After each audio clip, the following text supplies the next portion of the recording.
প্রিয় দর্শক, আমরা এই মুহূর্তে দাঁড়িয়ে আছি রাজবাড়ী জেলার কালুখালী উপজেলাস্থ চররাজপুর গ্রামে। এই গ্রামের বেশিরভাগ শস্য ক্ষেতেই দেখতে পাচ্ছেন সরিষা, পেঁয়াজ, ভুট্টা, মটর কলাই সহ বিভিন্ন রকমের শাক সবজি প্লাস বিভিন্ন রকমের শস্য, রসুন, এছাড়াও ধনেপাতা,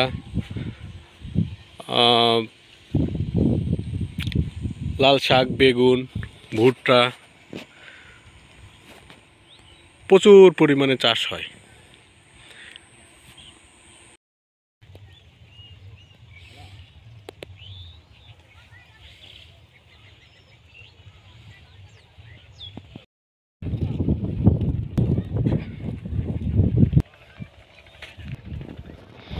রসুনের ক্ষেত নিড়ানি দিচ্ছে কিছু